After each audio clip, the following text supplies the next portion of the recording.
Merci, Monsieur le Président. Le ministre des Finances est devenu un expert pour éviter de répondre aux questions des Canadiens. Hier, la leader de l'opposition en Chambre lui a posé une simple question. Si c'était lui qui avait signé le mémoire pour le Conseil des ministres du projet de loi C-27. Et vous savez quoi? On attend encore la réponse. Si le ministre des Finances est incapable de répondre à nos simples questions, nos questions très faciles pour lui, je lui demanderai d'émettre un communiqué pour nous annoncer dès aujourd'hui sa démission.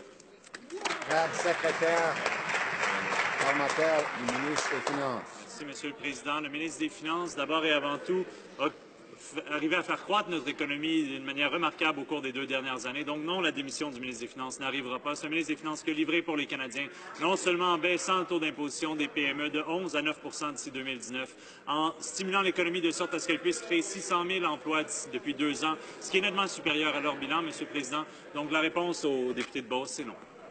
Honorable député de Beauce. Monsieur le Président, le bilan du ministre des Finances, il est atroce, puisqu'il avait dit aux Canadiens, premièrement, qu'on allait avoir un petit déficit de 10 milliards de dollars, et maintenant on a un déficit de 20 milliards de dollars.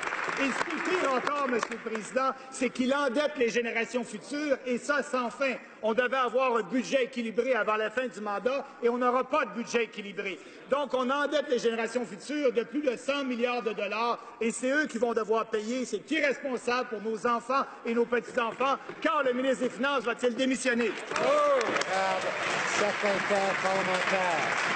Monsieur le Président, et merci à mon collègue le député de Beauce pour sa question. Ça me permet de rappeler, quand on est arrivé au pouvoir en 2015, le ratio de notre dette par rapport à la taille de l'économie canadienne était de 32,5 %. Il est aujourd'hui à 30,5 %. Et à terme, il va être plus bas que son niveau qu'il était dans les années 70, Monsieur le Président. C'est la meilleure position fiscale de tous les pays du G7. C'est pas surprenant, Monsieur le Président, que Christine Lagarde du FMI dit que l'approche canadienne doit être émulée, qu'elle doit être virale, parce que d'investir quand les taux d'intérêt sont bas, quand il y a des besoins en infrastructure, c'est la bonne chose pour les Canadiens, pour l'économie, pour nos entrepreneurs. Merci, Monsieur le Président.